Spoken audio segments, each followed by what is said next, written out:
Assalamualaikum warahmatullahi wabarakatuh.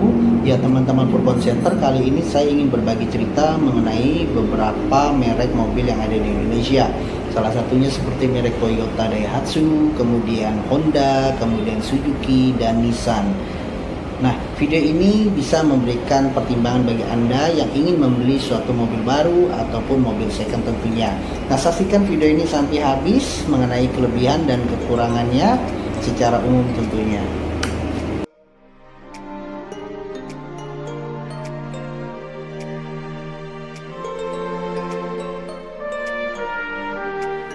Ya teman-teman, yang pertama sini saya ingin menyampaikan mengenai kelebihan dan kekurangan dari merek Toyota dan Daihatsu secara umum. Nah, hal ini saya sampaikan berdasarkan pengalaman saya dan selama saya melakukan vlog otomotif tentunya. Yang pertama di sini saya buat rangkuman kelebihan dari Toyota Daihatsu. Pertama adalah tentunya spare partnya cukup banyak teman-teman. Ya, jadi spare partnya itu baik itu di bengkel resmi maupun bengkel umum itu sudah pasti tersedia. Dan kemudian juga di situ baik itu spare partnya yang original maupun KW 1, 2, dan 3 itu pun juga tersedia sebagai pilihan Anda tentunya. Kemudian kelebihannya dealer resmi dan bengkel umumnya cukup banyak seperti yang Anda ketahui, di mana-mana banyak sekali bengkel umum yang melakukan reparasi atau perbaikan khusus Toyota. Begitu juga after sales dari bengkel resminya, di mana-mana tentunya ada, itu memudahkan Anda ketika Anda berpergian ke daerah atau ke tempat lain tentunya ketika kendaraan Anda trouble. Kemudian purna jualnya cukup baik. Ya, betul sekali bahwa Toyota ini ketika Anda beli mobil kemudian Anda menjualnya itu tidak jatuh harganya ya, itu lebih cenderung harganya stabil ya tentunya. Kemudian Toyota juga mengeluarkan berbagai pilihan jenis mobil, mulai dari varian yang untuk mobil paling bawah, kemudian juga mobil yang high classnya tentunya, jadi banyak pilihan untuk Anda. Kemudian kelebihan berikutnya, konsumsi BBM-nya cenderung irit dan tentunya mesin bandel teman-teman, seperti itu. Oke, kemudian yang kekurangannya dari Toyota dan Daihatsu, yang pertama harga barunya ketika Anda beli baru itu pasti harganya cukup mahal ya, tidak seimbang dengan fiturnya ya. Jadi dengan harga sekian ratus juta Anda beli Toyota dengan brand yang cukup baik, namun fiturnya tidak sebanding dengan rivalnya yang harganya mungkin sedang tapi fiturnya hampir sama dengan Toyota, kurang lebih seperti itu ya.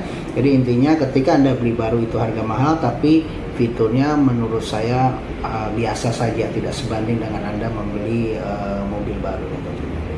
Kemudian kekurangan kedua ini banyak pengguna ya, yang lebih cenderung pasaran, jadi agak bosen juga ketika Anda di jalan melihat banyaknya mobil Toyota yang beredar. Itu kekurangannya.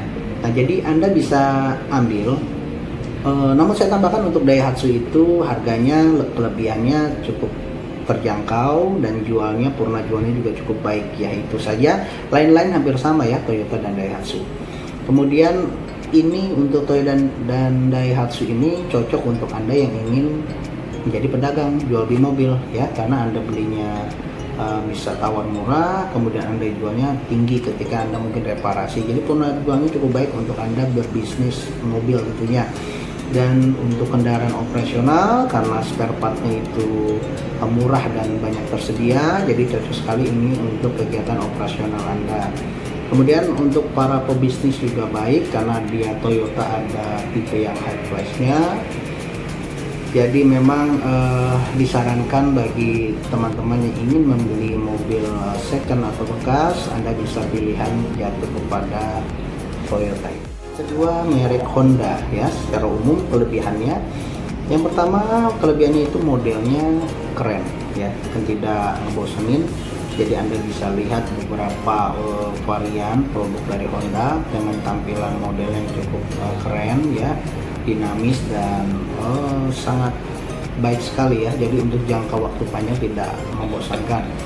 Kemudian juga Honda kelebihannya fitur mesin dan teknologi ini up to date ya. Jadi untuk keluaran Honda dengan teknologi terkini up to date pasti akan disematkan ke dalam beberapa mobil varian-varian Honda tentunya. Kemudian spare partnya juga banyak pilihan ya tentunya, baik itu ada KW-nya juga maupun yang originalnya. Kemudian harga mobil bekasnya juga terjangkau ya. Jadi kalau teman-teman mau beli merek Honda ingin tampil keren, wah gitu ya, Anda bisa ambil merek Honda karena harganya masih tergolong terjangkau. Kemudian ketika dijual, purna jualnya juga cukup baik tentunya ya, tidak jatuh sekali harganya ketika Anda membeli mobil second, kemudian Anda jual lagi itu tidak terlalu jatuh. Adapun Honda juga memiliki kekurangan. Yang pertama, sistem elektrik terlalu sensitif, rumit.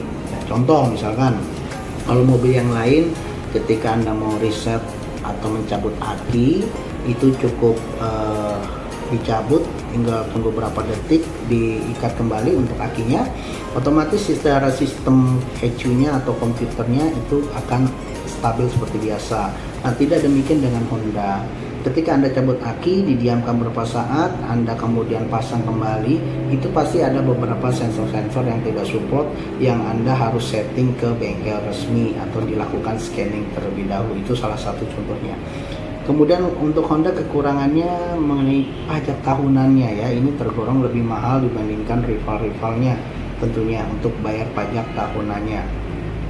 Kemudian untuk sektor kaki-kaki sedikit lemah ya, baik saya dulu pernah menggunakan mobil Honda ataupun juga dari masukan dari teman-teman yang memiliki Honda, itu kadang kaki-kaki itu agak rintih, baik itu di sektor T-rodnya, long T-rod, atau mungkin ball jointnya, apakah itu shock breakernya, itu harus dicek ketika kendaraan Anda sudah dipacu agak bunyi duduk-duduk gitu ya, atau klik-klik-klik, nah itu kemudian kaki-kakinya. Kemudian untuk spare partnya nih, walaupun spare partnya tersedia banyak, namun harganya cukup mahal. Jadi Honda itu cocok untuk anak muda, cocok untuk yang hobi modifikasi teman-teman. Oke teman-teman, untuk merek yang ketiga, merek Suzuki secara umum memiliki kelebihan. Yang pertama, mesin dan partnya bandel serta awet. Ini yang saya alami selama saya juga pernah menggunakan merek Suzuki ini. Jadi mesin dan partnya cukup bandel dan awet. Kemudian untuk mobil bekasnya harganya murah ya. Anda bisa dapatkan membeli harga murah tapi fiturnya pun berlimpah seperti itu. Kemudian untuk spare partnya juga banyak pilihan ya, dan tentunya ini tergolong awet ya, apakah itu KW1, 2, 3 maupun part yang originalnya. Jadi lebih cenderung kualitasnya cukup baik partnya. Kemudian ada pun bengkel resminya juga cukup banyak, sehingga Anda tidak kesulitan ketika Anda berjalan ke daerah lain. Ketika ada trouble kendaraan Anda, bengkel resmi atau bengkel umum banyak yang memang melayani servis tentunya merek Suzuki ini. Adapun untuk Suzuki juga memiliki kekurangan teman-teman. Yang pertama adalah harga mobilnya ketika beli baru, situ harganya cukup mahal sekali ya. Namun ketika Anda jual itu harganya sangat jatuh atau murah ya. Itu purna jualnya menurut saya kurang baik tentunya ketika Anda membeli mobil baru dengan Suzuki. Nah, saya sarankan Anda bisa membelinya second tentunya. Kemudian kekurangan berikutnya sedikit boros BBM tapi masih taraf wajar ya. Jadi memang ada beberapa mobil Suzuki yang memang lebih intens, agak sedikit boros dibandingkan rival-rival merek yang lainnya tentunya. Jadi Suzuki ini saya sarankan Anda untuk bisa ketika Anda membeli second atau beli baru, Anda bisa pakai sendiri ya, untuk Anda bisa menikmati kualitasnya jika Anda tidak mempermasalahkan harga jualnya tentunya. Dan ini tidak cocok untuk Anda sebagai pedagang yang memang berbisnis jual beli mobil, karena harganya ini bisa turun drastis tentunya. Oke teman-teman, untuk merek Nissan yang saya alami untuk merek Nissan ini, kelebihannya tentunya modelnya itu cukup unik ya, kemudian berkarakter dan juga ada yang berkelas ya.